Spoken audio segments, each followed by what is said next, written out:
오늘은 제가 그 수송 문제에 대한 예를 하나 보여드리려고 그래요. 수송 그 문제가 나중에 생산 계획에도 많이 쓰이고 실제 그것을 가지고 프로그램 하는 사람 얼마나 대단한 사람이에요. 그죠? 일단 우리가 로직을 잘 알아두면은 이렇게 이제 작동이 되는 것이구나. 그리고 나서 그 다음에는 이제 토론. 여러분 오늘 그 토론하는 주제는 수혜측.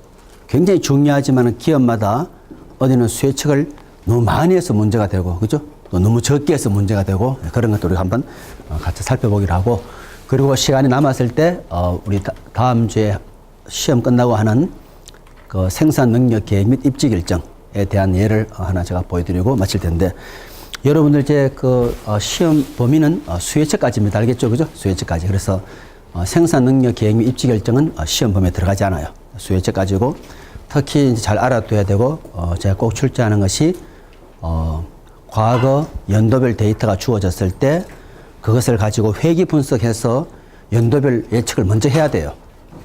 그 다음 어떻게 하죠? 그 다음에는 이제 계절성 지수를 고려해서 분기별로 수예측하는 것. 그것을 꼭 잘 알아두기 바라고. 자, 제가 이제 좀 복잡하지만은 같이 한번 봅시다. 혹시 제가 늦게 블랙보드 올려뒀는데 다 가져왔나요? 혹시 가져온 학생 한번 손 들어보죠. 네, 괜찮아요. 어차피 있으니까 거기서 다운로드 받아 하면 될 것 같고.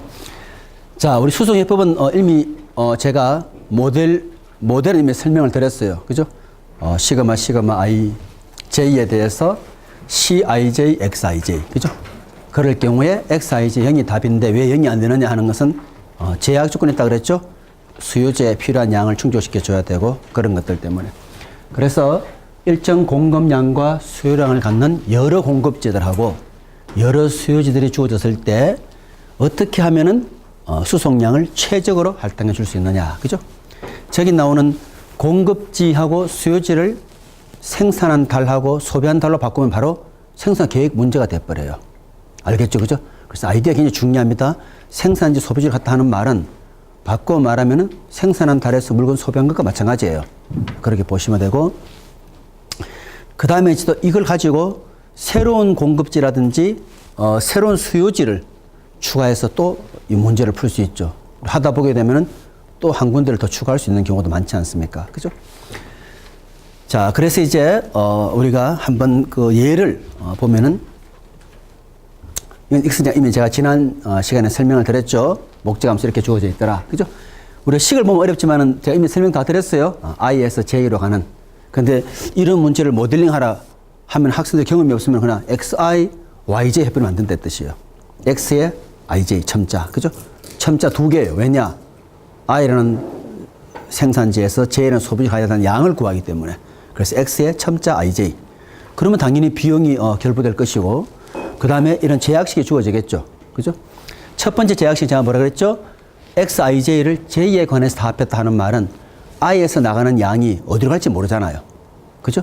그렇지만은 I에서 만든 양보다는 적어야 되죠. 그래서 여러분, 이 부분을 우리가 이렇게 표시했을 때 이것은 SI라는 거. 그죠? 왜 그러냐? I에서 어떤 장소로 가든지 간에 I에서 만든 양보다는 적어야 된다. 그죠? 설명을 먼저 이해하고 식을 보면 훨씬 더 이해하기 쉽죠. 밑에 거는 뭐죠? 시그마 XIJ에 저기는 좀 잘못됐네요. I로 해야 되죠. 그죠? 여기는 첨자가 J가 아니고 뭐로 돼야 돼요? I로. 그럼 말 되죠? 그죠? J. 어디서 오든지 간에 내가 필요한 양이 오는 거예요. 그것은 내가 필요한 총 수요 DJ보다는 더 크거나 같아야 되죠. 그래서 벌써 표가 났다. 그죠? 위에는 첨자가 J, 밑에는 첨자가 I라 해야 돼요. 합할 때. 됐죠? 그 다음 제일 좋기는 세 번째 제일 낫겠죠. 그죠? 모든 공장에서 생산된 모든 양이 모든 소비지의 원하는 양을 다 충족시킬 때 이퀄일 때 우리가 바로 이상적이죠. 자, 그렇지 않다면 어떻게 돼요? 물건이 남든지 또 부족하게 되겠죠. 제가 이미 예전에 말씀드렸어요. 왜 우리가 전략이 중요하냐. 옛날은 물건 만들면 그냥 팔리는 거예요. 그죠? 바꾸어 말하면 수요가 항상 더 많았기 때문에. 지금 어떻죠? 물건이 넘쳐나잖아요. 물건이 넘쳐나기 때문에 우리가 그만큼 더 신경을 써야 되고, 그러다 보니까 제 물건은 다른 것하고 달라요. 계속 강조해야 되죠. 그죠? 그렇죠. 전략이 필요한 경우죠. 전략이. 옛날에 전략이 필요 없어요. 그냥 만들면 그냥 감사하는 마음으로 사용하기 때문에. 그죠? 앞으로는 더 복잡하고 그렇다 그러면 더더욱이 이제 전략이 중요할 수밖에 없죠. 그죠? 자, 그래서 예제를 한번 보여드릴게요. 예를 보면 굉장히 복잡해요. 그죠? 자, 이제 이런 문제예요.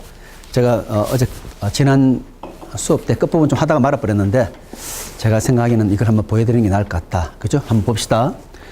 서울에서 총 공급량은 얼마냐면은 여러분 실제로 문제 풀 때는 이 가운데 부분은 거의 비용 외에는 사실은 백지나 마찬가지예요. 그죠? 그래서 일단 어떤 정보가 주어지나 봅시다. 서울에서 총 만드는 양은 1000개. 오른쪽 편에 값은 주어져요. 대전에서 총 만드는 양은 400개. 그죠? 그리고 광주에서 총 만드는 양은 200개요. 이 말은 이 기업은 공장을 3군데 가지고 있다고 보면 되는 거죠. 그죠? 삼성전자가 멕시코에도 있고 중국에도 있고 이렇듯이. 수요지 한번 볼까요?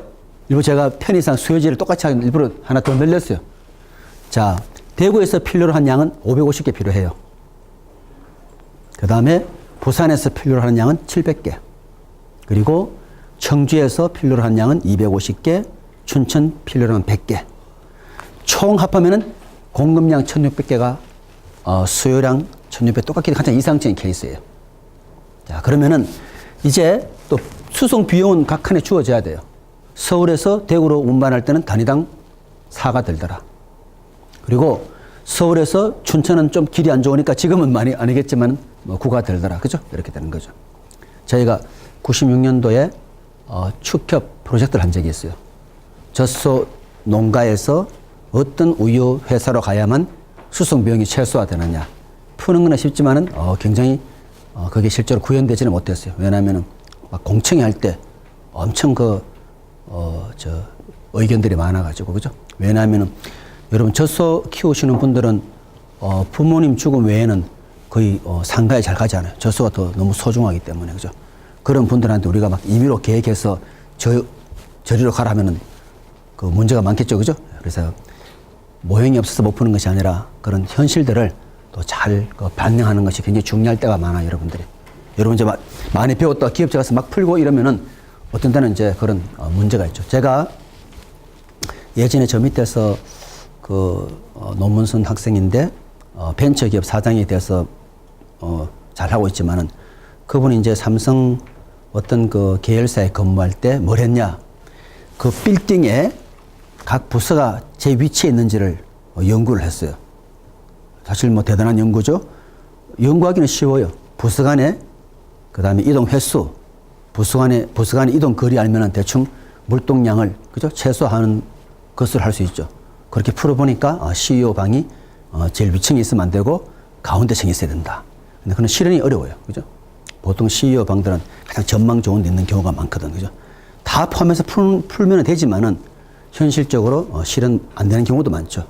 오히려 그런 것들은 과감하게 제외하고 나머지 문제를 풀었으면 더 잘 푸는 경우도 많을 거예요. 그죠? 그런 것처럼. 그래서 여러분들이 꼭 이 모델대로 풀었다 해가지고 100% 적용되는 것은 아니지만은 그래도 개념, 기본 아이디어는 우선 풀어놓고 나서 그 다음에 현실을 좀 고려하는 경우겠죠.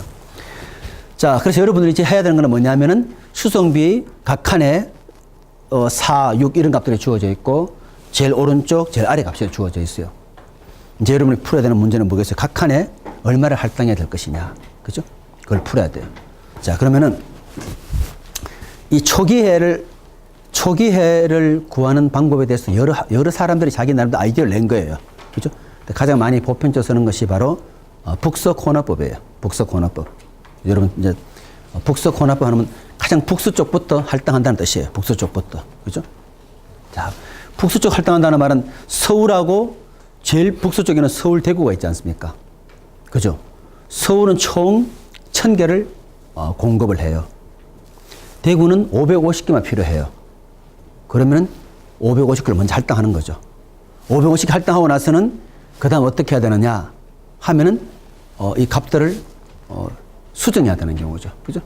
그래서 1000에서 550 빼면은 얼마 남았죠 하면은 값이 450이 이제 여기서는 작업할 수가 없네. 자, 그래서 550을 제외하면 여기가 450이 돼요. 450. 그죠? 450, 그 다음 칸 옆으로 가보는 거예요.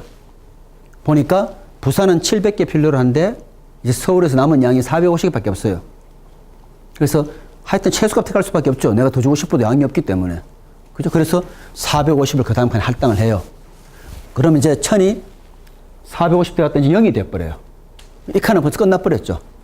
그 다음에 이제 450개를 주고 나니까 700에서 몇 개 남았냐면 이제 이 값이 250이 되요. 이 값을 250 수정해요. 일이 일어날 때마다 그 값을 이제 변경 값을 기록해야죠. 그리고 밑으로 내려오니까 이제 대전, 부산으로 내려왔습니다. 북서코너법은 북서코너에서 끝까지 내려오면 되는 거예요. 내려왔더니 이제 대전은 400개를 줄 수 있고 그리고 부산은 250개를 아직 더 필요로 하기 때문에 그래서 250을 할당하는 경우죠.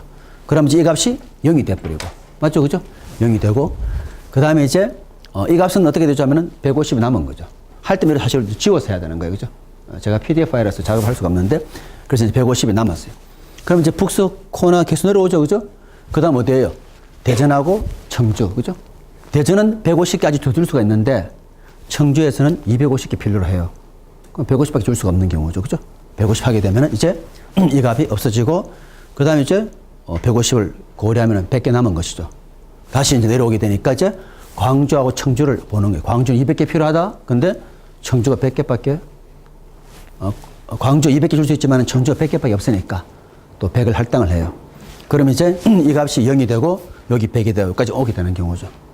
그래서 북서코너법은 북서쪽부터 시작해서 쭉쭉 내려오면서 일단 초기에 쓸 수 있는 값들을 주는 경우죠. 저기 음수가 나오면 안 되지 않습니까? 그죠? 항상 양수로. 그죠? 자, 그러면 이제 이 값이 최적이냐 말은 못해요.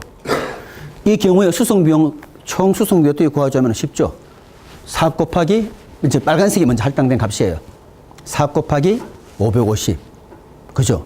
더하기 6 곱하기 450.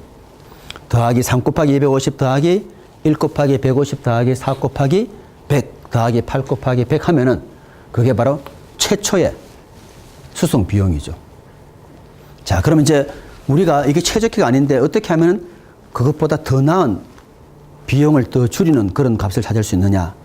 그게 사실 이 모형의 제일 중요한 아이디어죠. 그죠? 그럼 이제 우리가 이제 보니까 후보로 쓸 수 있는 부분들이 제가 저기 1, 2, 3, 4, 5, 6으로 마크를 해놨어요. 그죠? 자, 대전에다가 대전 대구보다 조금 더 우리가 할당을 할 수 있겠죠. 쉽게 말하면. 그죠? 그럼 이 아이디어가 뭐냐면 보십시오. 대전 대구에 플러스 알파 할당했다 하는 말은 이 값이 조금 더 늘어나면 얘는 어떻게 돼야 되겠어요?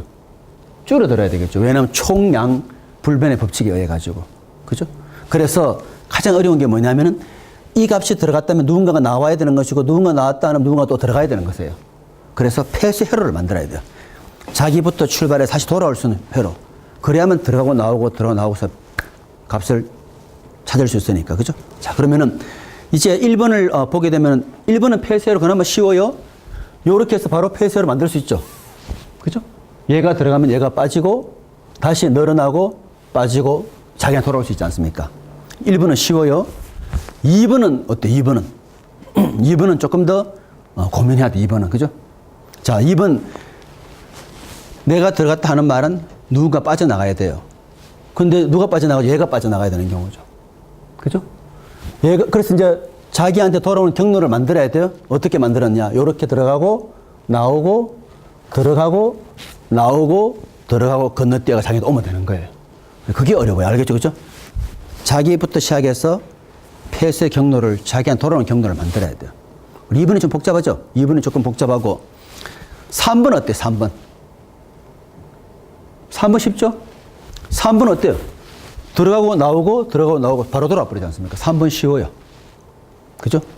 자, 4번 어떻습니까?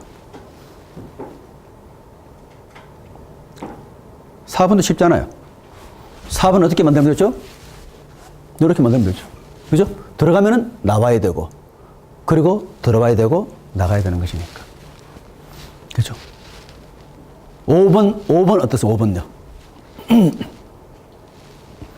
5번 누가 폐쇄로 만들어 볼 수 있어요? 5번 누가? 폐쇄로 자기가 나가면 자기가 돌아와야만 총량이 불변되어 가지고 그대로 쓸 수 있는 그 답이 나오는 거예요. 그죠? 5번 어떻게 하면 되겠어요?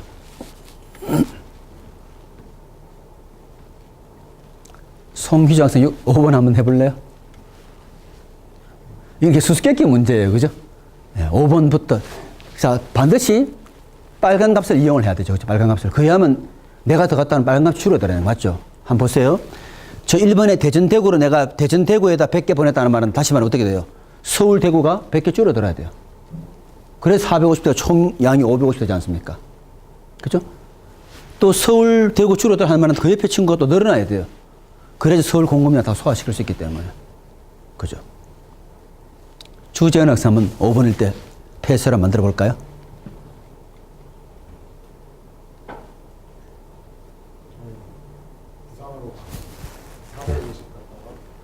450 갔다가, 예. 숫자로 말하면 450도 한번 들어가요. 그렇죠. 250, 그 다음에요. 그리고 150도, 100, 그 다음에는요. 그리고 와서 건너서 오면 되는 거죠. 그렇게 만드는 게 중요해요. 알겠죠? 왜냐면 폐수로 만들어야 내 거를 주면 누가 받아야 되는 것이니까. 그죠? 근데 이 로직을 잘 집어넣으면 컴퓨터는 어떻게 돼요? 빨리 한다는 거 외에는 로직은 우리가 잘 집어넣어줘야 되는 거예요. 그 다음에 이제 6번 어때요? 6번? 6번은 쉽죠? 6번은, 6번 우리 여러분들 이름표 계속 얘기해도 이름표 안 가져오는데 항상 이 불이익을 좀 줘야 될 것 같아요. 이름표를. 6번 한번 해볼까요? 네, 6번 생각이 난다. 자, 6번은 제가 계속 연습이 제일 쉬운 부분인데 유혜인 학생 한번 6번 어떻게 하면 되겠어요? 여러분 그 부모님이 뭐시 이름 지어준 걸 꼭 갖고 와야 알겠죠? 다음 시간에 이름 꼭 가져와야 돼요. 6번 어떻게 만들면 돼요? 자, 폐쇄로 하는 말은 빨간색을 이용해서 자기부터 출발해서 다시 자기로 돌아오는 룹을 만들어야 되는 거예요. 그래야지 내 거를 받아줄 친구 있어야 되는 거잖아. 그죠? 6번이 후보지로 들어가고 싶다. 그럼 어떻게 폐쇄로 만들어야 되죠? 유혜연 학생. 유혜연 이름 잘 안 보여요? 네. 컴퓨터로 저기 주재현 학생 저 정도 또 약하지만 좀 진하게 해서 저렇게 표시해야 되는데 6번 어떻게 만들면 될 것 같아요? 이 친구가 후보로 들어가고 싶다. 그러면 이 친구부터 출발해서 자기로 돌아오는 폐쇄 하루를 만들어야 돼요. 어떻게 만들면 돼요? 빨간색을 이용해서 만들어야 돼요. 그죠? 어떻게 만들 수 있나요?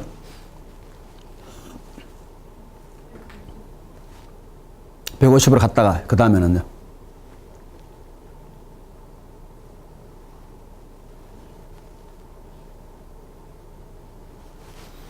(150) 갔다 하는 말은 뜻을 설명할게요. 이리 갔다 하는 말은 얘가 플러스 되는 거예요. 얼마인지는 몰라도 그만큼 플러스 된 만큼 얘는 줄어들어야 돼요. 그럼 얘 거를 받아줄 친구 있어야 돼. 누가 받아줘야 돼요? 얘가 받아줘야 되는 거죠. 그 다음에는요. 다시 얘가 나가야 되는 경우죠. 알겠죠? 그죠? 그렇게 폐쇄로를 이제 만드는 거예요. 그죠? 자, 그러면 이제, 후보지가 굉장히 많지 않습니까? 그죠? 뭐 6번인 경우에 나는, 1, 2, 3, 4, 5, 6이 다 가능성이 있지만은, 그래도 어떤 것을 택할 것이냐 하는 기준이 이제 필요하죠. 컴퓨터 선택하려면은. 그럼 제가 저기 한번 적어보면은요. 우리 후보 한번 고려해 봅시다. 자, 이 부분이 좀 중요한데. 자, 1번 후보를 고려한다 그러면 1번은 어떻게 됐죠? 550 갔다가 450, 그 다음에 250 돌아오는 거잖아요. 그죠? 1번에 물동량 보냈다 하는 말은 하나 보낼 때마다 비용이 2씩 늘어나는 거 쉽게 말하면. 이해되죠? 그죠? 왜냐면 수송 비용이 2이기 때문에. 550으로 가는 순간에 수송 비용은 또 4만큼 줄어들어요. 말되죠? 그죠? 그 다음에 또 450 가는 순간에 수송 비용이 6만큼 늘어나요. 그리고 어떻게 되죠? 또 3만큼 줄어드는 경우죠. 알겠습니까? 폐쇄 내가 들어갔다 하면 누가 나가야 되기 때문에. 그죠? 비용이 늘었다가 줄었다가 자기한테 돌아오는 경우죠. 이 값이 얼마냐 하면은 8에다 7 빼면 1이잖아요. 이것은 0보다 커서 비용이 더 늘어나요. 그걸 택할 필요 있습니까? 안 되죠. 비용이 더 늘어나니까. 오히려 수송 비용을 줄이는 게 아니라 더 늘려버리니까. 그래서 얘는 후보제 자동 탈락이에요. 안 되는 거예요. 후보로 가능한 것은 0보다 적은 경우에만 가능한 경우죠. 0보다 적은 경우도 어떻게 해야 돼요? 가장 적은 음수를 택해야 되는 거예요. 왜? 그것이 비용을 더 많이 줄여주기 때문에. 그럼 각자 한번 해보죠. 2번, 이건 뭐 시험에도 안 나오는 것이고, 여러분 나중에 이제 문제 풀 때 도움되는 것이니까 2번, 3번, 4번, 5번, 6번 회로 다 말씀드렸어요. 그래서 어떤 회로가 가장 음수가 큰지 그게 바로 후보가 되는 거예요. 자, 1번은 예를 들어서 제가 설명했어요. 제일 어려운 2번 학기 뭐였죠? 코스가 550 갔다가 그 다음 어떻게 되죠? 450 갔다가 다시 250 또 150, 100 그 다음 훌쩍 뛰어서 자기한테 오는 거죠. 맞죠? 그렇죠? 빨간 거 이용해서 징검다리 이용해야 되는 것이니까. 그럼 한번 계산해 보세요. 2번은 얼마가 나오는 것인지.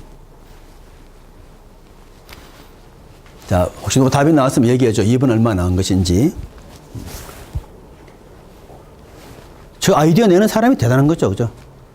그래서 저걸 가지고 컴퓨터화하고 특히 어떤 사람 저런 아이디어 가지고 돈을 엄청 많이 버는 경우죠. 그죠?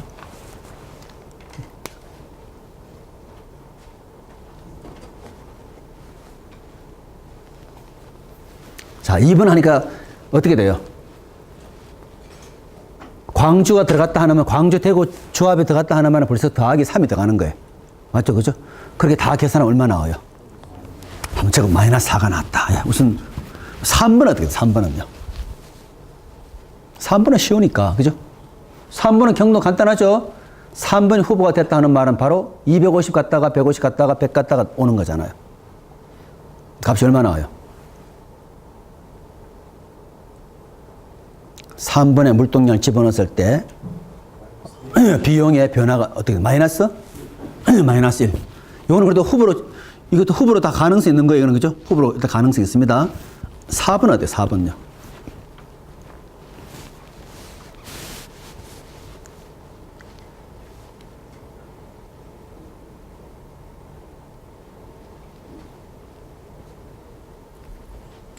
(4번도) 경로는 간단하죠. 450 갔다가 250 갔다가 150이니까 돌아오는 거. 그죠? 그때는 얼마 나오나요?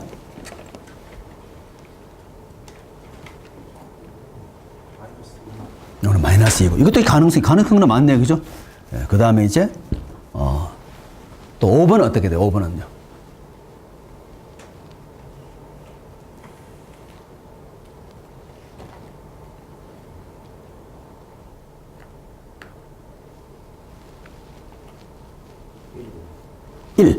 이것은 0보다 큰 후보로 안 된다. 그죠? 이거는 그냥 무시해버려. 이건 안 되겠네.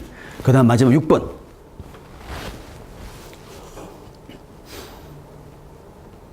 이걸 가지고 컴퓨터 프로그램화 하는 거예요. 알겠죠? 그죠? 아무리 많은 공장, 아무리 많은 수요도 똑같은 아이디어니까. 그죠? 6번은 어떻게 돼요? 해보니까. 0. 그렇죠. 0. 0 뜻은 뭐냐면은 총 비용 변화가 없으면서 그냥 물동량 바꿀 수 있다는 뜻이에요. 알겠죠? 그죠? 쉽게 말하면, 우리 흔히 말하면, alternative solution. 이것도 해답으로 가능하다. 그죠? 뭐 그런 뜻으로 볼 수 있죠. 자, 그러면 이제 이 중에서 뭘 택해야 되겠어요? 네? 이번에 마이너스 1. 이거 답이 틀리다. 누가 한번 확인하죠. 2번. 2번은 일단 3 들어갔다가, 맞죠? 그죠? 그 다음에 550 받아야 되니까 4만큼 줄어드네요. 4만큼 줄어들고. 그 다음 어디로 갔죠? 하면은 부산. 그죠? 그래서 더 6만큼 늘어났다가. 맞나요? 틀리면 얘기해 주세요. 그 다음에 3만큼 줄어들었다가 다시 더하기 1만큼 늘었다가 빼기 4만큼 줄어들면 자기한테 오는 거잖아요. 이거 계산해보면 계산 얼마 나와요?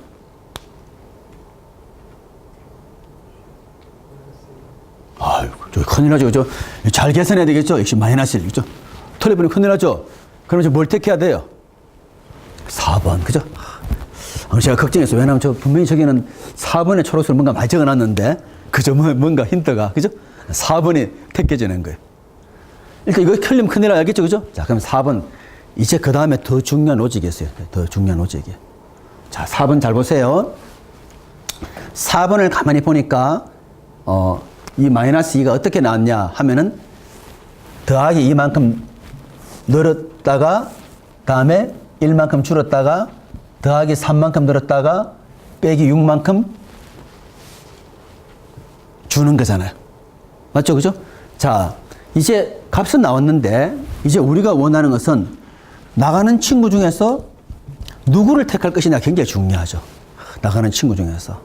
그죠? 자, 나가는 친구가 누가 있냐면, 자, 4가 들어오는 순간 나가는 친구는 부산, 서울이 나가야 돼요. 맞죠? 그죠? 부산, 서울이 나가고, 그 다음에 또 나가는 후보는 대전, 청주예요.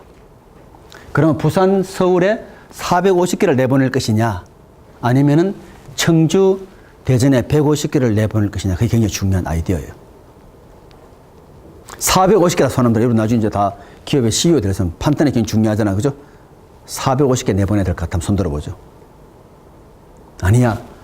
150개 내보내. 150개 내보내야 된다.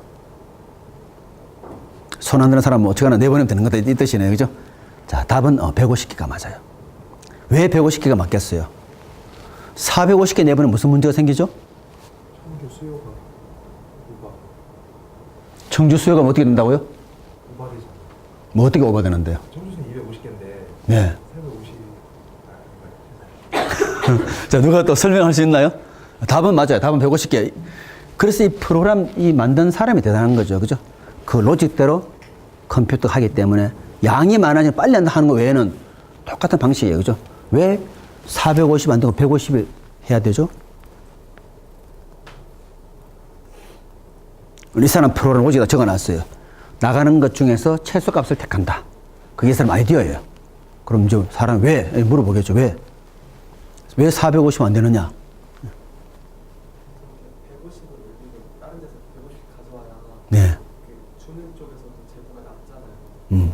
450 하면 다른 데서 주면 순간적으로 그 재고가 0이 돼버리니까 0이 돼버려요? 150 올리고 150 가면 0이 되기 남잖아요. 예. 근데 그런 식으로 남으면서 보낼 수가 있는데 450 보내면 그 해봅시다. 자, 이제 우리 여기 450 했다가 450 했어요. 그 요 값은 어떻게 돼요? 0이 되죠. 여기는 어떻게 돼요? 제로 아니죠. 있는 대로 해야 되죠. 더하기 준 만큼 내가 받는다 했잖아요. 그죠? 다시 합시다. 여기 450 들어왔습니다. 얘는 다 빼야 돼서 0이 됐어요. 그 다음에 어떻게 되죠? 450, 그 다음에 0. 여기는 어떻게 되죠?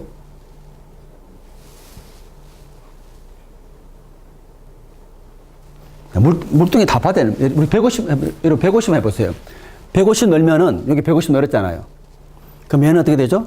300 되죠. 줄었으니까. 150 넣으면 400 됐잖아요. 그죠? 얘는 줄면 0이 딱 됐잖아요. 그럼 딱 원하는 됐죠. 얘가 빠져나오고 나머지 3개로 보충됐잖아요. 그죠? 근데 450을 하면 어떻게 돼요? 여기 450. 0이 됐죠? 여기 450도 얼마예요? 여기 450 하면 어떻게 돼요? 마이너스 나올 수 있나요? 그래서 안 되는 거예요. 원래 수소 오면 다시 한번 들여다보세요.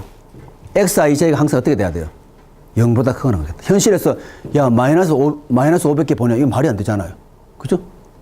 그래서 음수 안 나오게 하기 위해서 어떻게 해야 돼요? 두 값 중에서 최소값 택하는 거예요. 그래서 그 사람은 이제 플로우 차트에 그냥 글에 써놓은 거죠. 둘 중에서 미니멈 택한다. 그죠? 그렇게 해서 이제 해보게 되면은 이제 어떻게 나오느냐? 여러분 초기 가능에는 참 이게 대단한 게요. 초기 가능에 처음부터 음수 나오면 큰일 나죠. 북석 혼합법 하게 되면 음수는 안 나오는 거예요. 왜냐하면 둘 중에 비교해서 최소값을 쭉쭉 내려갔기 때문에 값은 나왔지만 뜻이 뭐죠? 최적은 아니죠. 쓸만한 답이지. 그래서 아이디어가 뭐냐면 일단 쓸만한 답을 먼저 구하고 그 다음에는 새로운 후보지를 집어넣어 가지고 비용이 감소한다면 계속 돌리고 비용이 더 이상 감소하지 않으면 끝나는 경우죠. 그럼 두 번째 단계 이렇게 하고는 세 번째 또 바뀐 문제를 또 다시 과정을 적용을 또 풀어야 되는 거예요. 그러니까 몇 번 반복해야 되는 경우죠. 그죠? 반복해서 모두가 0보다 크거나 더 이상 비용의 변화가 없다. 그때 답이 되는 거예요. 그죠? 자, 그래서 이제 보시면은 자, 그래서 이렇게 이제 북석 혼합 할당에서 총 금액 나왔습니다. 7천 이렇게 나왔어요. 이제 이미 제가 설명을 드렸고. 그 다음에 최저가가 복잡하다나 보세요. 경로 우리 방금 다 계산했지만은 1, 2, 3, 4 우리 다 계산했지 않습니까? 그죠? 그래서 보니까 요때는 비용이 줄어들고 이때 비용이 더 많이 줄어드니까 우리가 경로 4를 택한 거예요. 자, 여기 비용이 제일 많이 줄어드니까. 자, 그리고 나서 방금 식을 적용해서 이제 푸는 뭐 어떤 친구냐? 여기 나와 두 번째 잘 보세요. 마이너스로 표시된 회로 중에서 가장 작은 값을 선택한다. 그죠? 그 이유 옆에 하나 적어놔도 왜? 이런 적어놔야 되겠죠? 그렇지 않는 경우는 수송량이 음수가 될 수 있기 때문에. 그게 바로 이유죠. 수송이 음수 될 수 있기 때문에 반드시 작은 값을 택해야 되는 경우죠. 자, 좋습니다. 그래서 이렇게 이제 나온 거예요. 맞죠? 그죠? 이제 4가 새로운 후보 들어가면서 한 개 빠져나가야죠. 내가 새로운 후보 들어갔으니까. 그죠? 이제 이 상태에서 다시 또 어떻게 해야 돼요? 남아있는 부분을 또 계산해줘야 되는 경우죠. 그래서 음수가 나온다면은 또, 더 하게 돼. 그렇지 않으면은 이제 끝나는 경우죠. 그래서, 이 아이디어를 지금부터는 그냥 똑같이 반복해서 사용합니다. 반복해서. 그죠? 그래서 반복해서 사용해가지고 보니까 어때요? 이제, 4번 수송로에 마이너스로 표시된 값들 중에 최소값인 150을 택했다. 그죠? 그리고 나서 요거를 집어넣었죠. 이제 나머지 선생님 설명하지 않았지만 나머지는 똑같은 방식으로 저렇게 반복하는 거예요. 그죠? 아무리 많아도 무한정 반복되지는 않죠. 남아있는 칸만큼 이제 점점 줄어들 것이기 때문에. 이해됐습니까? 자, 그럼 제가 이제 여기서 중요한 부분 몇 가지 설명할게요. 이제 중요한 부분이 뭐냐면 지금은 총 공급량하고 총 수요량이 똑같은 경우예요. 자, 만약에 이럴 경우는 어떻게 되죠? 총 공급량은 보니까 이것을 전부 다 더하니까 이 값이 얼마나 나왔냐면 1600 나왔다 가정합시다. 근데 총 수요량을 다 더하니까 여기가 더해보니까 얼마냐면 1300가 딱 된 거예요. 그럼 합이 일치하지 않잖아요. 그죠? 이것은 쉽게 말하면 수요의 합이라고 가정할게요. 수요의 합. 이것은 공급의 합이니까. 자, 우리가 공부한 바에 의하면은 이 두 개가 똑같아야만 이상적으로 문제 풀 수 있는 경우잖아요. 그럼 수요가 더 적다? 그럼 일단 어떻게 해야 되죠? 등호를 일단 만들어야 되니까. 이때는 우리가 가장 중요한 아이디어가 여기다가 가상수요지 하나 더 집어넣는 거예요. 그죠? 가상수요지. 그래서 얘가 쉽게 말하면 300개를 소화를 시켜주면 아무런 문제가 없이 딱 이퀄이 되는 거예요. 이게 굉장히 중요한 아이디어입니다.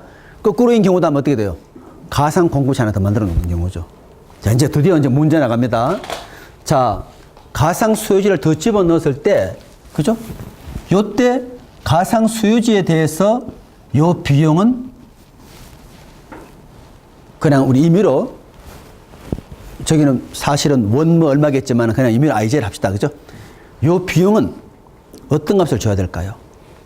0이라는 값을 줘야 될까요? 아니면은 아주 큰 빅 M, 우리 지난번 생산계획 때 문제 풀었어요. 요 중에서 어떤 값을 줘야만 내가 원하는 바를 달성할 수 있을까? 그게 굉장히 중요한 문제죠. 자, 등식이 되어야만 문제 풀 수 있다 그랬어요. 등식 되어야 비로소 복수 혼합할 수 있기 때문에. 자, 등식 만들기 위해서 가상 수요를 더 집어넣었어요. 이때 가상 수요지의 비용은 0으로 둬야 된다. 한번 손들어 0으로 둬야 된다. 네. 아니야, 아주 큰 빅 M, 굉장히 큰 값을 둬야 된다. 저는 수송비가 4단위 1을 움직일 때 한 500 두면은, 그죠? 아주 큰 값을 줘야 된다. 좀 나오네, 그죠? 자, 비슷하게 나오는데 이때 사실은 정답은 뭐냐면은 이때 정답은 0이 정답이에요. 왜냐? 0이면 컴퓨터 조화가 그 값을 낼름 잡아가는 거예요. 지금 우리 목적은 뭐죠? 가상 수요를 빨리 할당해줘 버려야만, 그죠? 얘가 300개 빨리 먹어줘 버려야만 그 다음 문제 푸는 게 쉽잖아요. 그래서 이때는 0을 둔다는 거. 이제 알겠죠? 그죠? 지난번 우리 생산계획 문제 때는 왜 큰 M을 뒀죠? 거기는 택하면 안 되니까. 4월 달에 만들어서 3월 달에 쓰시오. 말도 안 되는 거잖아요. 그걸 택하지 못하게 하면 어떻게 해야 돼요? 아주 큰 값을 주면 컴퓨터가 택하지 못하죠. 왜? 그거 택하는 순간에 비용이 확 늘어나기 때문에. 그럼 제가 요 가지 어려운 부분 다 설명했습니다. 수요가 더 적을 때 어떻게 하느냐. 가상 수요지를 만들어 가지고 그 칸은 전부 다 비용을 0으로 둔다. 그리고 풀어버리고 끝나는 거예요. 그죠? 반대로 이쪽이 더 크다 하면 가상 공급지 만들어 가지고 푸는 경우죠. 그래서 이 문제는 굉장히 응용예가 많은 문제라 생각합니다. 아시겠죠? 네, 그래서 네. 확실히 잘 이해했는지 모르겠는데 결국 우리의 목적은 비용을 최소화시키는 거죠. 수송 비용 최소화하는 거죠. 근데 아까는 150개를 물동량을 했는데 네. 그러면 마이너스 1씩 150으로 총 150을 깎인다고 되는 거예요. 그렇죠. 지금 같으면 이제 우리 마이너스 2식이니까, 그죠? 사실은 2 곱하기 150이 줄어드네요. 정말 그런 거 확인하면 되죠. 우리가 아까 전에 7,000이었죠. 여기는 수승비 어떻게 돼요? 4 곱하기 550 더하기 6 곱하기 300 더하기 2 곱하기 150 더하기 3 곱하기 400 더하기 4 곱하기 100 더하기 8 곱하기 100. 그 값 계산하면 대략 6,800 나와야 되겠죠. 해보진 않았지만, 그죠? 아이디어로 말한다면. 비용이 줄어들어야만 되는 거잖아, 그죠? 네, 그렇다면 지금 150개씩 시켰지만 그러니까 예를 들어서 어떤 물동량 300개를 했다고 쳤을 때 그럼 마이너스 1씩 하는 거랑 마이너스 20, 그러니까 마이너스 1씩 300개를 하는 거랑 마이너스 2씩 150개를 하는 거랑 차이가 없는 거예요. 지금은 이제 300개 안 넣는 이유가 이야기했죠. 나가는 쪽 중에서 최소값, 나가는 것 중에서 최소값을 택해야 된다는 하는 말이 지금 여기 보면은, 얘가 들어오면 얘 들어온 도로 얘는 나가야 되는 거잖아요. 나가는 만큼 내가 받는 것이니까. 그래서 지금 우리 이 상태에서 똑같은 상황이에요. 이제 우리가 150와 450 중에서 미니멈 잡아야 되는 경우가 딴 것들은 일단 대상이 될 수가 없는 경우죠. 왜? 나가는 것 중에서 잡을 수밖에 없기 때문에. 왜냐면 로직이 들어갈 때 어떻게 됐죠? 곡한을 고려해서 비용을 따졌잖아요. 알겠죠? 그죠? 그래서 우리 한번 끝까지 반복 한번 해보고 확인. 이것은 이미 입증된 방법이에요. 알겠죠? 그죠? 입증된 방법이고. 그리고 이제 가장 중요한 아이디어가 나가는 것 중에 미니멈을 택했다. 왜냐? 하면 엄수를 방지하기 위해서. 좋아요. 여기까지 하고. 자, 그 다음에 우리 이제 수요 예측에 대해 가지고 제가 마무리는 안 지었지만은 여러분이 꼭 한번 해보기 바라요. 해보기 바라고.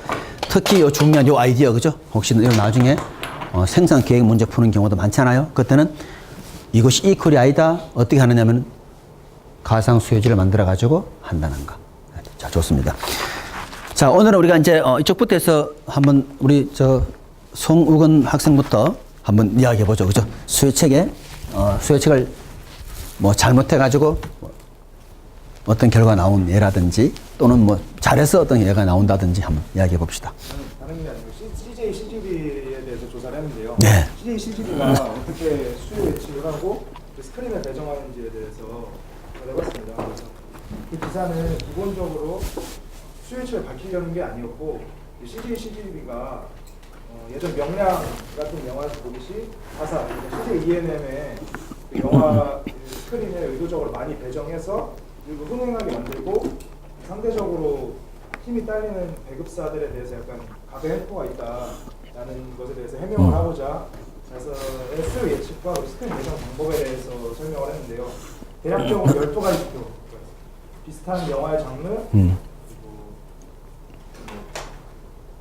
시사회 평가, 그리고 심지어는 배급사의 의견까지도 12가지 이상의 그 변수를 고려하여서 특히 그 영화만 위치에 따른 상권 분석까지 총 많은 변수를 고려하여서 예측을 하는 방법을 사용하고 있었고요.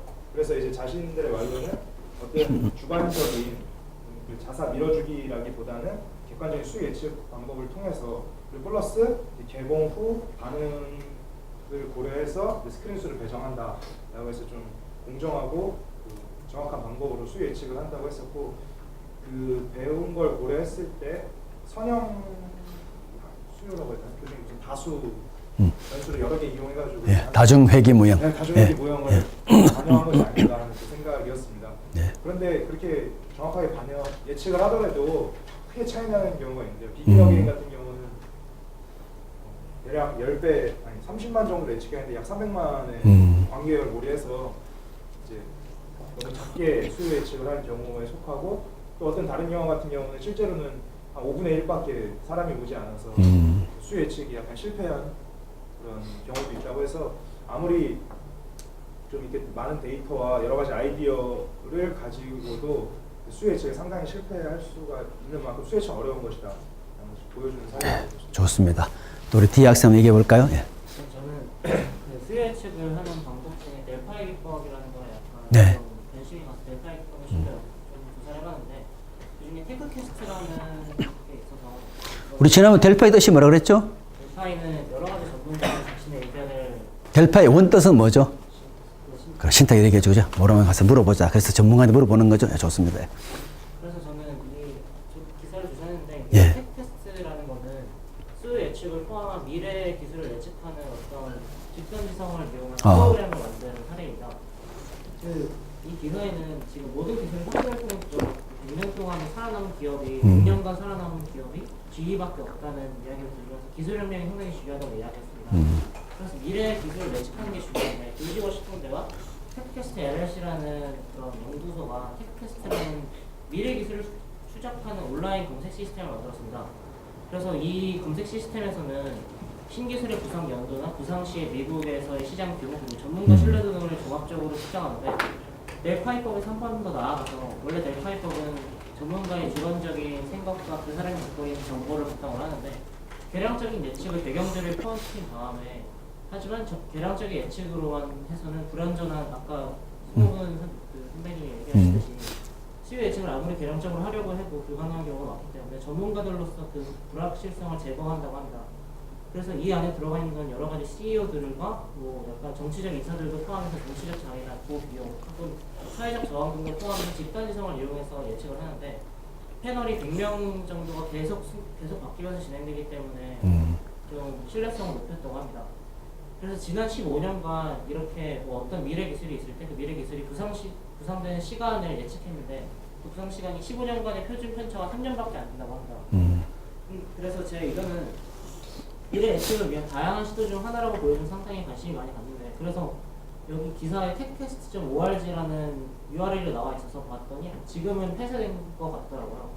하지만 표준 편차가 3년이라는 데이터 그 결과가 나왔다는 것은 상당히 인상적이고 델파이 기법을 집단지성을 활용해서 발전시킨 것은 후에 똑같은 비슷한 집단지성을 활용한 델파이 기법으로 다른 미래기술 예측이나 아니면 어떤 정부 정책 같은 걸 사용될 수도 있을 것 같습니다. 맞아요.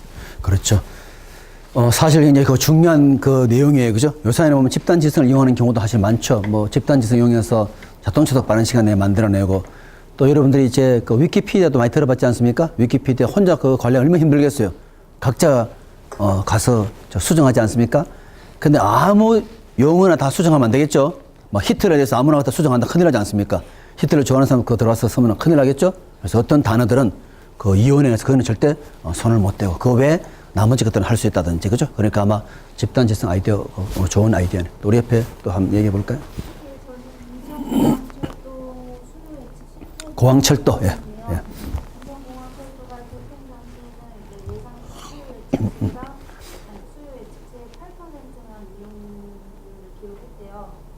그게 일단 처음에 인천공항 철도를 만들 때 인천 밑에 있는 이제 영종도 같은 포항해당 그런 지역에다가 디즈니랜드, 뭐 유니버설 스튜디오, 민속촌, 스키장 뭐 이런 관광단지를 구성하겠다는 그런 이제 도시계획을 좀 과장을 한 것 같아요. 그래서 그것도 잘못했고 수요 예측 기관도 그걸 그냥 아무 의심 없이 그냥 받아들였다는 것도 이제 실수였는데 그래서 그렇게 수요 예측을 해서 관광객이 한 600만 명 정도 방문할 것이다 이렇게 수요 예측을 잡아서 공항철도를 만들었는데 우리가 이제 관광단지로 유명한 게 남이섬이 유명하잖아요. 다들 이제 한 번씩 가보는데 그것도 연간 관광객이 250만 명밖에 안 되는데 인천에 있는 그런 그거는 이제 한 600만 명이라 찾을 것이다라는 예측이 풀려진 것 같아요.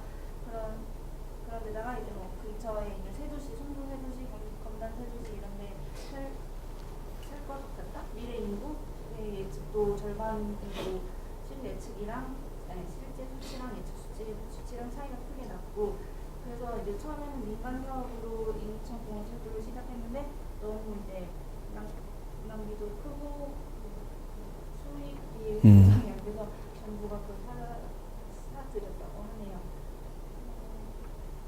그리고 이 수요 예측 실패를 할 때 이 분들이 또 잘못을 한 것 같은 거는 이게 수요 예측이 완벽할 수는 없지만 그거를 어떤 핑계 알리바이로 사용했다는 게 이제 수요 예측하면 솔직히 할 때는 그때는 없었던 뭐 경쟁 노선 같은 게 생겼다 이런 식으로 변명을 하시니까 그런 부분까지도 다 고려를 해서 수요 예측을 해야 하고 그렇기 때문에 수요 예측이 어렵고 좀 더 신중해야 하는 건데 이 부분들이 교감해서 이해했지 않나 싶어요. 예, 중요한 사례네, 그죠? 막 앞으로 생길 거는 전부 다 그거 다 집어넣어서 고려한 거네, 그죠? 사실 그 유니버설 스튜디오 지금 생겼나요? 예, 그렇지는 막 그 당시에는 막 이것도 들어오고 막 청라지구 막 모든 데 다 들어온다 해가지고 예측했더니만 지금 그 좋은 이야기 남해섬보다 더 많이 올 거라 했는데 실제 그렇지 않다 보니까 그거 다 전부 다 국민의 다 세금들이잖아. 그죠? 아, 좋은 발표네요. 또 우리 저 송명은 우리 학생, 한번 이야기해 볼까요? 제가 구상한 건 삼성전자 갤럭시 S6 예. 수요 예측이 예, 실패. 수혜치 정말 중요해요. 그죠? 예. 전에 다른 소음이 삼성 갤럭시 S6 엣지 얘기하는 게 기억이 나서 예. 했었는데 지금 이제 공급이 매우 부족한 상황입니다. KT 같은 경우는 뭐 32기가나 64기가 모두 품절이고 SK나 LG 둘 다 모두 품절이나 아니면 재고가 많이 안 남아 있는데 이제 기사에서 삼성전자가 수요 예측을 한 데이터를 이제 갤럭시 노트 4 엣지의 판매량과 갤럭시 노트 4를 비교해서 했는데 그때는 그냥 노트 4가 4고 노트 4 엣지가 1일 때 지금 현재는 갤럭시 S6랑 엣지랑 5대5로 차이가 크다고 합니다. 그래서 이제 한국뿐만 아니라 해외도 비슷한 상황이라고 하는데 이제 기사는 그냥 이제 수요 예측이 실패했다고만 나와있고 제가 생각했을 때 분명 이제 삼성전자에서도 수요 예측을 할 때 갤럭시 노트 4를 바탕으로 했을 때 뭔가 타당한 이유가 있었을 텐데 제가 생각했을 때는 그런 구조가 아니었다고 생각을 합니다. 먼저 일단 출시 시기가 노트 4 엣지 같은 경우는 2014년 4분기에 나왔는데 그때 이제 연말이니까 그리고 이제 연말이고 지금 6 엣지 같은 경우는 지금 연초인데 연초면 세금 뭐 환급이나 이런 그런 식으로 아니면은 뭐 보너스나 설이나 이런 소비자의 이제 좀 구매력이 높아질 수도 있는 상황이고 또 아니면 이제 제가 또 다르게 생각했던 게 노트는 약간 핸드폰하고 거리 그러니까 노트는 핸드폰하고 패드랑 사이에 약간 탑이라서 S6랑 비교하기에는 약간 문제가 있다고 생각을 합니다. 그리고 이제 마지막으로 생각을 했던 게 이제 사람들의 약정 주기라고 해야 될까요?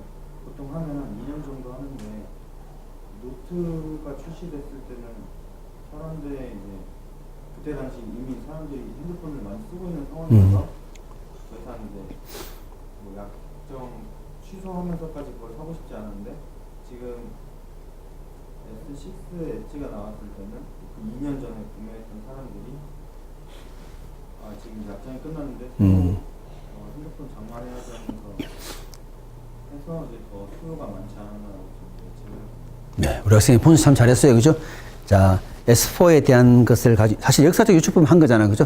그때 정도 했으니까 지금도 그런 비율대로 하지 않겠냐 했더니 사실은 그렇지 않았고, 그렇기 때문에 삼성전자 정도가 수혜측 함부로 하지는 않았겠죠. 그죠? 그렇지만은 지금 우리가 말한 것처럼 실제로 패턴이 달라졌다는 그 염두. 그리고 그렇게 바뀌었을 때도 우리 허니버터칩처럼 바로 따라잡을 수 있는 그런 방법이 혹시 있나요?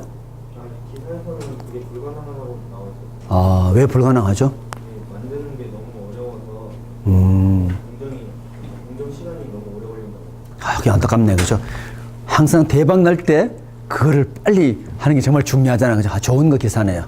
알았어요. 우리 옆에 또 송유주 학생, 그죠? 예. 괜찮아요. 본인 의견만 얘기하면 돼요. 그죠? 똑같을 때는.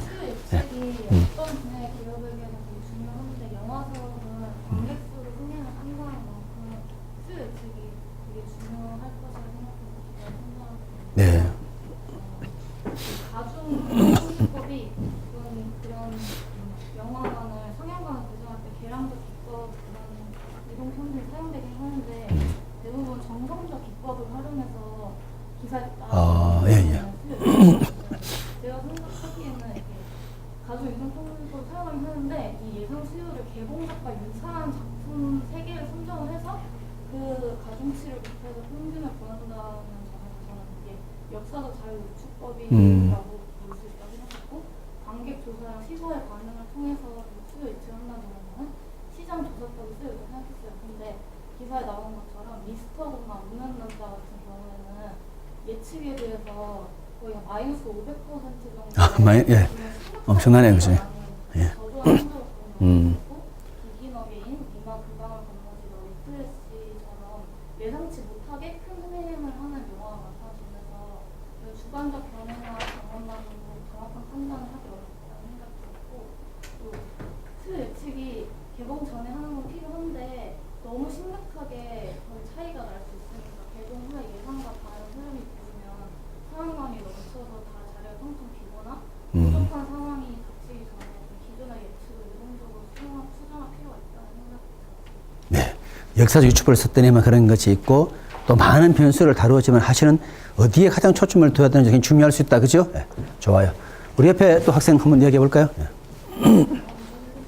수요 예측을 통해서 네. 그 빅데이터를 이용해 수요를 예측하고 그거에 대해서 각자 소비자에게 맞는 판매 계획을 세우고 거기다가 마케팅까지 하는 거를 하는 그 이번에 신용카드랑 삼성화재랑 대치화재가 사실 손을 잡고서 신용카드 빅데이터를 이용해서 자동차 보험 판매 수요 예측을 활용하기로 했다는 기사를 봤는데요. 중요한 이슈네요. 그죠? 빅데이터를 이용해서 수요 예측했다. 예. 네. 저는 이걸 보였던 게 신용카드랑 보험회사가 어떻게 손을 잡았는가 궁금했는데 이게 신용카드사에서 소비자들이 일단 자동차가 있는지 그거에 보험비를 얼마나 내는지 그런 생생하게 그 지출하는 데서 그 사람들에게 직접 맞는 할인이나 아니면 더 제공되는 혜택 이런 것들을 통해서 새로운 시장을 구축하고 소비자를 유치하는 데 현실적인 이번에 아직 실패는 성공인지는 안 알려졌지만 이런 거를 윤리 전략을 보고 이런 것도 하나의 방법입니다. 네. 여러분, 그 미국도 그렇지만 신용카드 회사 굉장히 무서워요. 신용카드에서는 심지어 컨설팅 기능도 다 있는 거예요. 여러분이 사용한 내역을 분석을 해줘요. 너는 보니까 이쪽으로 돈을 너무 많이 쓰더라. 딱 또 구분해가지고, 그죠? 딱 그 상황을 알려주는 거죠, 보니까. 그래서 굉장히 그 정말 미세한 그 데이터를 이용해서 정말 기업 제휴에서 좋은 결과를 얻을 수 있겠네, 그죠? 최재나 학생 한번 얘기해 볼까요? 수요 예측이 실패 사례를 조사했는데요. 네. 엄청 논란이 되고 있는 지하철 보호선을 조사를 네. 했습니다. 지하철 보호선이 당초 예측했던 사람들보다 훨씬 많은 사람들이 이용하면서 이게 국회에서까지 해결 방법이 논의되던 그 문제가 굉장히 심각해졌습니다. 원래 사업의 초창기에는 지금 이용하고 있는 사람들의 수와 얼추 비슷하게 수요 예측을 했었는데 이게 그 다음 시장에 취임하면서 민영화 그리고 수익성 등의 문제로 수요 예측 인원이 줄었다고 합니다. 당시 38만 명의 수요 예측 인원을 24만 명으로 줄여서 편성을 하다 보니까 뭐 원래 이용해야 될 그 이용률에 대해 2배가 넘는 사람들이 이용을 하고 있다고 합니다. 근데 이게 해결 방법이 지금 마땅히 없고 최대한 빨리 해결해야 내후년에야 해결될 수 있다고 해서 그 수요 예측의 실패 사례를 조사해봤습니다. 맞네, 그죠? 그, 사실은 이제 뭐 비상체제로 투입된 것도 일단 속도에서 일단 따라잡지 못하지 않습니까? 그죠? 지하철 이동하는 거는 확실히 약속을 딱 지켜갈 수 있는 것이고, 그죠? 그리고 뭐 여러 가지 문제들이 많죠. 뭐, 왜 그것은 공짜로 태워줘야 되나부터 해서, 그죠? 그래서 사실은 이제, 그런데 우리 학생이 혹시 좋은 답이 있나요? 사실은 그, 원초에 그, 잘 예측했음에도 불구하고 어떤 정책의 변화로 그런 게 생겼는데, 우리 학생 어떻게 하면 제일 좋을 것 같아요? 본인이 그냥 마냥 기다린다, 뭐 이건지. 가장 좋은 방법은 지하철 수를 늘리는 건데 이건 예. 효율적으로 불가능하기 때문에 어떤 사람은 뭐 급행을 줄인다, 뭐 아이디어가 많지 않습니까? 그죠? 급행에 대해서 말이 안 나오는데 급행을 줄인다고 해서 그게 해결될까 생각이 들고 지하철을 이용하는 자체가 내가 정확한 시간에 도착하기 때문에 이용을 하는 거지. 급행을 타는 사람들도 있겠지만 사람들이 급행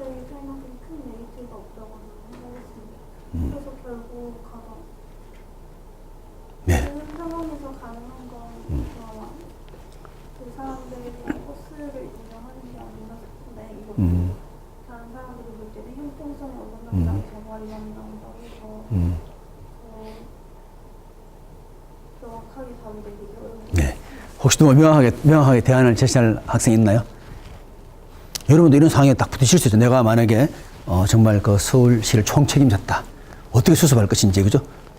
자기가 사표 내는 방법도 있지만 여러 가지 방법이 많지 않겠어요, 그죠? 뭐 여러 가지 방법이 더 이상 못하겠다는 방법도 있을 것이고, 그래도 뭔가 내볼 수 있잖아요, 그죠? 우리 어때? 누가 혹시 한번 나 같으면 이런 기발한 아이디어 한번 내보겠다, 그죠? 네, 한번 이야기해보죠, 그죠? 예. 어차피 독일 모델은 이제 다른 나라에서도 쓰이고 있겠고 예. 그리고 이제 예비 차량으로 편성해 놓지 않습니까? 다른 나라에서 이제 대여료를 주고 빌려오는 방법이 제일 좋다는 게 아니고 아니면 그 회사에서 어차피 지금 그 버스를 편성하면서 시 예산이 엄청 하루에도 엄청난 많은 돈이 들어가고 있는데 차라리 그 돈을 이제 제조 회사에 넘겨가지고 그 편성 그 만드는 제작 기간 있지 않습니까? 제작 기간을 30%나 이제 40% 정도 줄여서 최대한 빨리 편성해달라 그렇게 뭐 그것도 방법이 되는 거죠. 또 역시 방법이. 예. 여러분 나중에 다 그런 위치에 갈 사람이 그게 중요한 거예요. 학교에 좀 배우는 내용보다 그런 돌발 상황에 내가 어떻게 아이디어 내도 하는 방법이다, 그죠? 예. 또요. 만일의 원인이 되고 있는 지역에 있는 예. 회사에다가 출퇴근 시간을 30분에서 1시간 정도 일찍이나 조정하도록 하는 보조금을 시에서 지급하는 방식으로 그것도 하나는 수능 때처럼, 그죠? 좀 늦게 좀 출근하고 한 방법, 또 어떤 방법이 있나요? 예, 또 한 번 있죠. 출퇴근 시간에만 한정적으로 예. 급행을 폐지해가지고 분산시킵니다. 아, 그래서 아예 애초에 예. 사람들이 빨리 나올 수 있게. 왜냐면 사람 급행해갖고 좀 몰리니까. 그렇죠. 그것도 방법이네. 우리도 보면 우리 교수분 중에서 분당 사는 분 진짜 일찍 학교 와버려요. 그죠? 아예, 그죠? 7시 와 있으면 더 편안하게. 그런 것도 방법이 또 좋아요. 출퇴근 시간 그냥 아예 기존 패러다임을 변화시켜가지고 그때는 급행 없다. 그렇죠. 또요. 이거 진짜 아이디어 많아요. 그죠? 이 지금 역시 자, 한번 얘기해보죠. 지하철 요금을 시간대별로 통해가지고 일찍 가면 싸게 좀 아, 예. 분산시킵니다. 그렇죠. 그것도 그죠. 우리 서비스 회원들 가격 차별, 그것도 아예 또요. 예. 저는 아이디어는 아니고 네. 그 만약에 차량을 운행 열차를 좀 자주 주면 예. 있긴 한데 상부 위험도 있고 음. 열차사의 공간도 중요하니까 그 문제라서 한 차량의 그 차량 한번 운행할 때 그 대수를 늘리는 거, 그러니까 꼬리를 늘리는 방법으로 하는 게 나을 것 같고, 그리고 만약에 앞서 말씀하신 것처럼 이제 출근 시간대를 30분 정도나 1시간 정도 늦으면 혼잡은 피할 수 있는데 그럼 그 아침 시간에 회사를 운영함으로써 얻을 수 있는 그 이익이나 아니면 처리해야 하는 것들 좀 더 늦어지니까 그 보조금을 받는다고 해서 그걸 받아들일 회사가 많이 있었죠. 격진된다. 자, 우리가 차량을 편성을 더 늘리는 어렵다는 이유가 그 차가 없기 때문에 지금 주문해도 빨리 안 온다는 거잖아요. 그죠? 그래서 지금 나온 게 대여 이제 방안들이 있고, 실제 이제 기업 같은 경우, 뭐 이제 그것은 우리가 기업 따라 다를 수 있는데, 그래서 뭐 KT 같은 경우는 굳이 회사에 올 필요 뭐 있냐 하는 그런 뭐 기업들도 있을 수 있으니까, 그죠? 예, 그것도 또 염두에 둘 필요가 있네. 또 혹시 누가 아이디어 있나요? 나는 보니까 뭐 또 이런 아이디어 있다. 뭐 지금도 굉장히 많이 나왔지만은, 그죠?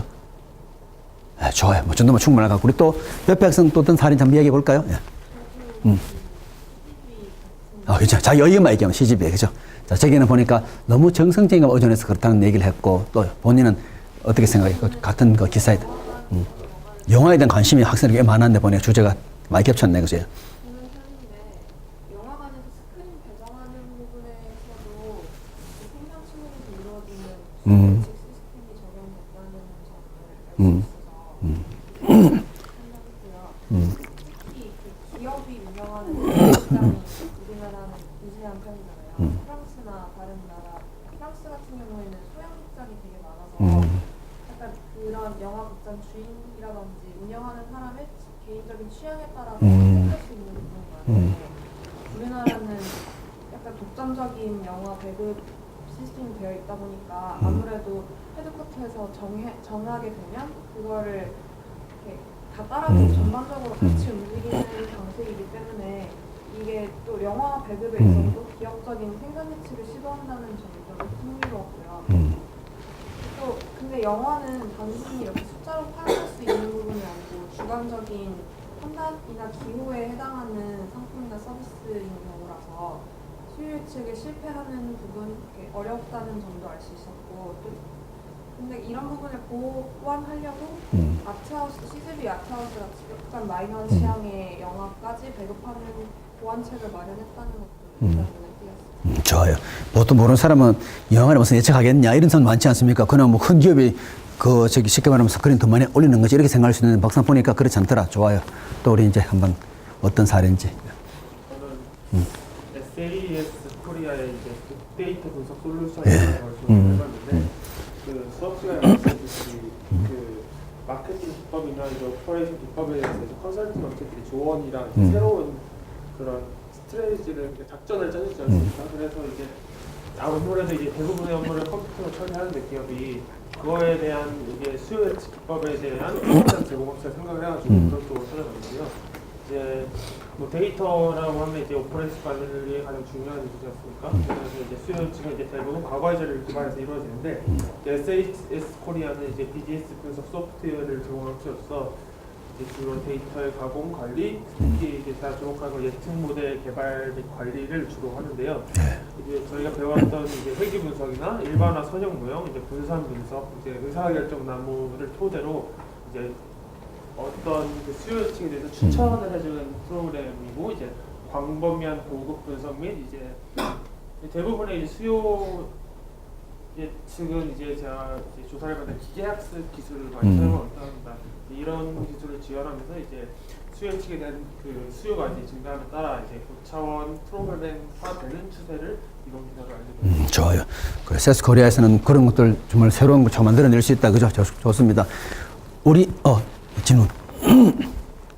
질문 아닙니다.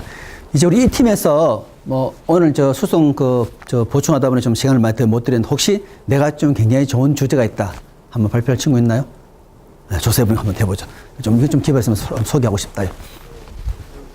세종시 초등교육 과밀화에 대해 조사했는데 예. 세종시에서 그 명품 교육을 표방하고 있는데 이게 지금 초등교육의 지나친 과밀화 현상으로 인해서 위기를 맞고 있다고 합니다. 어떻게 된 거냐면 원래 정부에서 이 신도시 학교를 계획할 때 일반적인 신도시 학생 일반료를 적용해서 이렇게 수요 예측을 해서 이게 학교를 세웠지만 실제로 이 행복도시에는 대부분이 그 어린 자녀를 좀 젊은 세대가 전세 월세로 입주하는 학생들이 있었기 때문에 이 일반적인 신도시 학생 일반료의 3배에 달하는 초등학생들이 이 도시로 유입이 돼서 그 어떤 한 학교는 6개월 만에 18개 학급을 중축을 했다고 해요. 그런데 이게 초등교육으로 끝나는 것이 아니라 이제 2017년 이후에 이 학생들이 중학교로 진학하게 되면서 중학교도 전례가 없는 과밀화 현상이 예측이 되고 있고요. 그런데 이게 과밀화 현상에 대해서 즉각적으로 학교를 증축하거나 할 수가 없는 게 또다시 2017년 이후에는 이 초등학생의 수요가 다시 감소하면서 공실이 발생하거나 공동화 문제가 또한 발생을 할 수 있다고 하기 때문에 쉽게 학교 증축을 할 수가 없는 상황이고 그래서 제가 이 상태를 보고 생각한 점은 기업에서 수요 예측이 실패할 경우에는 그 기업이 이익을 타격을 보게 되는 거지만 만약에 정부 정책의 수요 예측이 실패할 경우에는 국민 복제까지 큰 영향을 미칠 수 있어서 더 많은 주의를 요구할 필요성이 있다고 생각합니다. 좋은 정말 사례네. 선생님 잘 봤지만은 여러분 보통 보면 이제 올림픽 같은데 개최한 나라들이 엄청 어려움을 많이 겪고 있지 않습니까? 하고 나서 그 시설을 어디다 써야 될 것인지, 그죠? 심각하죠. 지금도 마찬가지예요, 그죠? 그래서 이제 뭐 사람들은 이제 아이디어를 많이 내죠. 예를 들어서 정책도 용이하면서 또 나중에 다른 용도로 변경도 쉽게 할 수 있는 요새 보면 모듈식도 얘기 많이 하니까 이제 그런 것도 방법이고 하여튼 간에 이 수혜책이 지금 우리 학생이 발표 잘한 것처럼 기업체뿐만 아니라, 그죠? 또 정부, 지자체 다 해당되는 거죠, 그죠? 근데 보통 이제 문제가 수혜책을 완전히 못했으라기보다는 지자체나 이런 쪽에는 어때요? 좀 뭔가 전시행정처럼 좀 크게 보이려고 하다 보니까 그 대표적인 그 예를 들었는데 있지도 않을 앞으로 생길 것까지 다 고려해가지고 이만큼 올 것이야. 그러나 또 거기에 대한 책임이 없지 않습니까? 끝나고 나면 그 당시에 내가 당연히 그것을 고려할 수밖에 없었다. 그죠? 그런 것처럼. 그래, 좋아요. 오늘 이 정도 하고 제가 여러분들 그 다음을 위해서 또 제가 한번 소개 몇 개 좀 시켜드리고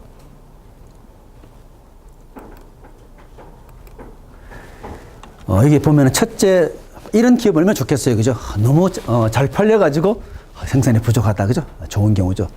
허니 버터칩 같은 경우도 너무 잘 팔려가지고 CEO가 엄청 고민하지 않습니까? 근데 결국에는 이제 생산 라인을 정설하는 걸로 됐는데 과연 그게 또 그 결정도 빨리 해야 되는 거예요. 그죠?